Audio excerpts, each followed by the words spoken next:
आज जो मैं पेंटिंग करने जा रहा हूँ वो एक्रेलिक ऑन कैनवास है। एक छोटा सा कैनवास है जिसमें कि थोड़ा सा वार्म, थोड़ा सा स्नेकी लुक डेवलप करने की कोशिश की जा रही है। बैकग्राउंड में जैसे घास डेवलप होता है वैसे उसका बैकग्राउंड क्रिएट करने की कोशिश की गई है। तो पहले स्टार्ट कर लेते हैं ड्राइंग से। ड्राइंग करते समय जब आप ड्राइंग करते हैं तो आपको ध्यान रखना होता है कि आपकी ड्राइंग साफ़ सुथरी होनी चाहिए और आपका जो बनाना चाह रहे हैं उसमें लय होना चाहिए, लोच होना चाहिए, यानी कि उसमें कर्व होना चाहिए। अगर मुझे कोई चीज़ ड्रॉ करना हो तो उसमें उसकी जो फ्लेक्सिबिलिटी है वो ख़त्म नहीं होनी चाहिए। मैं यहाँ पे एक स्नेक ड्रॉ कर रहा हूँ तो उसमें दोनों या उससे ज़्यादा भी आगे करूँगा तो उसमें मतलब उसको कर्व करना है, कोशिश करना है कि कंपोजिशन के नियम के अनुसार जो एक दूसरे से ऑब्जेक्ट सटी होने चाहिए। अभी आप देख पा रहे होंगे कि मेरा दोनों ऑब्जेक्ट अभी दोनों अलग अलग है। बाद में मैं इसको और कुछ स्नेक्स ऐड करके और इसको थोड़ा सा एक दूसरे से कंपोज करूँगा। ड्राइंग हो जाने के बाद सबसे पहले आप पानी लगा देंगे, साफ़ सुथरा पानी लगा देंगे। उसके बाद थोड़ा सा येलो ऑकर, चाहे तो आप नेपल्स येलो कलर लेकर के जहाँ पे आपका येलो स्टोन है वहाँ लगा लें। फिर सैप ग्रीन कलर लेकर के उसको गीला में ही आपस में मर्ज कर दें तो एक रफ़ टोन, एक रफ़ सरफेस आपके बैकग्राउंड में क्रिएट हो जाएगा। और उसके बाद आप ब्रश को अच्छे से धुल करके आपस में मर्ज करेंगे, थोड़ा मैसी करेंगे, थोड़ा ब्लेंड करेंगे और उसके बाद आप छोटे स्ट्रोक्स पहले लाइट कलर से आप लगाएंगे। ब्रश का डायरेक्शन आपको अलग अलग दिशाओं में रखना है। स्ट्रोक आप अलग अलग एंगल में चलाएंगे। ऐसा नहीं करना है कि एक ही एंगल में आप लगा रहे हैं, एक ही डायरेक्शन में लगा रहे हैं, क्योंकि जो ग्रास होता है वो अलग तरफ चारों तरफ से फैलता है, अलग अलग एंगल में निकलता है। और जब उस पर कोई ऑब्जेक्ट या कोई स्नेक, कोई वॉर्म्स, कोई भी कुछ जीव जंतु उस पर चलता है तो वो उस जगह पे दोनों तरफ फैल जाता है। इस चीज़ को आप अपने माइंड में रख करके जब स्ट्रोक चलाएंगे तो आपका परफेक्ट होगा।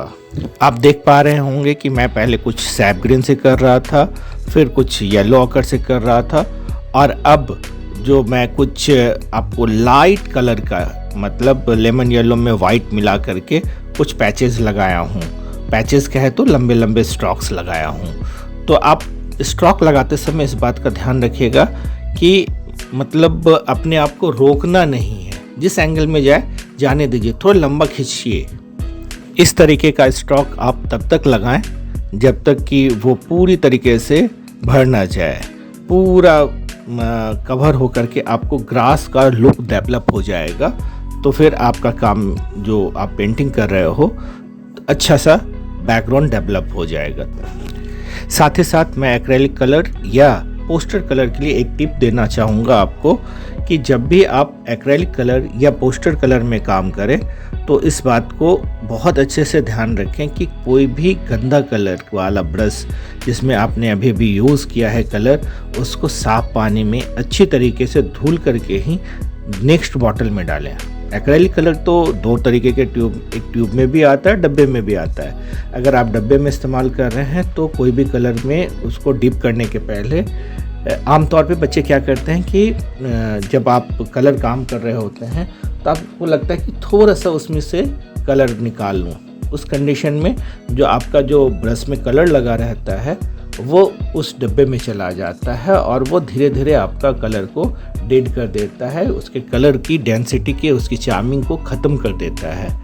तो प्लीज़ आप लोग ऐसा ना करें।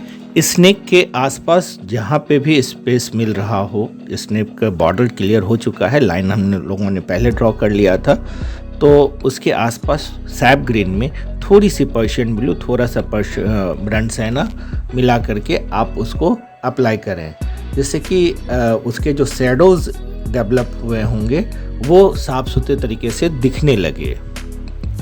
मैं ये बता दूं कि ये ड्राइंग मैं कहीं देख करके नहीं बना रहा था, खुद से बस ऐसे ही मन कर रहा था कि कुछ डिफरेंट करना चाहिए, तो स्ट्रोक लगाना स्टार्ट किया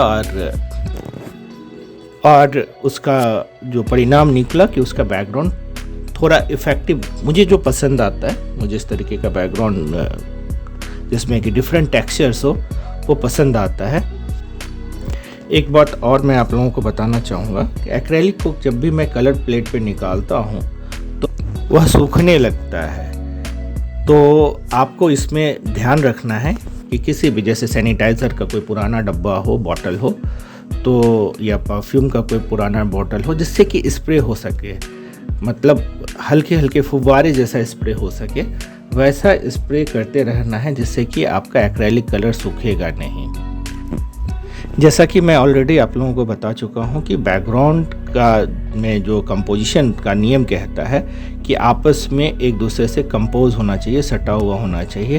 तो आप देख पा रहे होंगे कि एक दूसरे से कंपोज करने के लिए मैं जो उसका कुछ 2 ड्राइंग और ऐड कर दिया और उसमें नेपल्स येलो और वाइट का स्ट्रोक लगा दिया।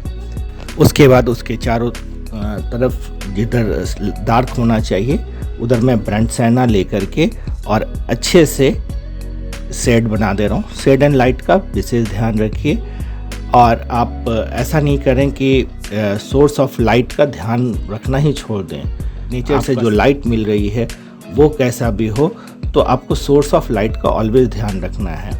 अगर नाइट स्केप कर रहे होते हों तो आपको ध्यान रखना होगा कि आप कहाँ से लाइट आ रहा है, सोर्स ऑफ लाइट क्या है। तो ऑलवेज अपना जब आप पेंटिंग करें तो सोर्स ऑफ लाइट का विशेष ध्यान दें। आप जब भी कलर करते हैं तो जब आप काम कर रहे होते हैं, जब आप पेंटिंग कर रहे होते हैं, तो आपका कलर थोड़ा सा डार्कर दिखता है।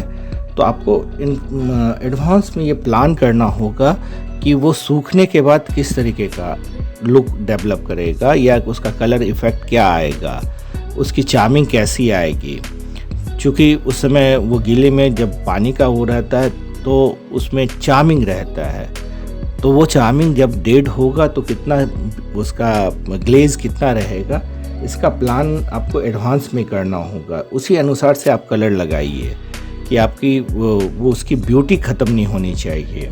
क्योंकि एक्रेलिक कलर में जब आप काम करते हैं और वो सूखता है तो मेरा ये एक्सपीरियंस है कि वो थोड़ा सा डल होता है। तो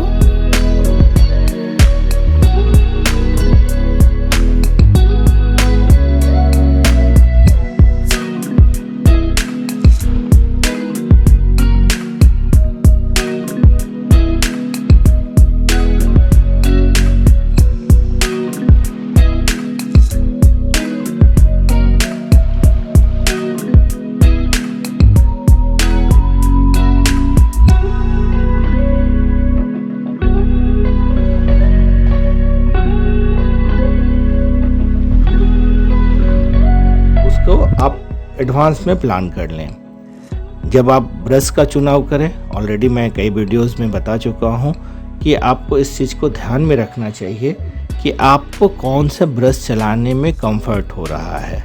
ऐसा कोई हार्ड एंड फास्ट रूल नहीं है कि यही इसी ब्रश से 3 नंबर ब्रश से ही मुझे ये करना है, 5 नंबर ब्रश से ही मुझे ये करना है। ऐसा कोई हार्ड एंड फास्ट रूल नहीं है।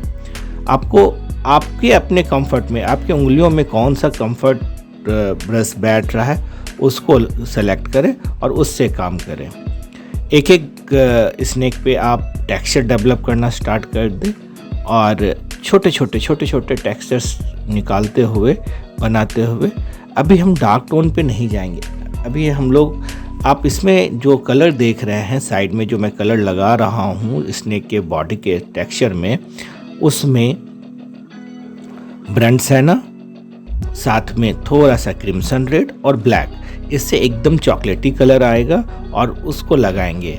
फाइनल लुक के लिए हमें कहाँ डार्क करना है, कहाँ लाइट करना है, वो आगे देखेंगे। एक एक करके चारों स्नेक में आप कलर का अप्लाई कर लें, टेक्सचर्स का अप्लाई कर लें। हर स्नेक का एक अपना टेक्सचर होगा, उसको अप्लाई कर लें। उसके शैडो को ध्यान में रख लें। हर ऑब्जेक्ट का कुछ ना कुछ शैडो बनना है, तो उसका शैडो कैसा बनेगा, किस एंगल में बनेगा, इसका ध्यान करें और उसके अकॉर्डिंग आप कलर को अप्लाई करें।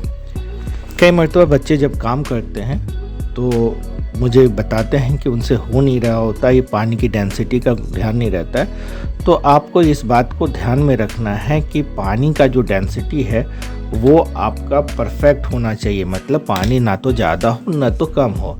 आप किसी भी अच्छे ब्रांड का आइसक्रीम जब मेल्ट होता है तो उसमें जो क्रीमी इफ़ेक्ट आता है, लगभग आपको उसी तरीके का कलर आपको फाइनल लुक में चलाना है।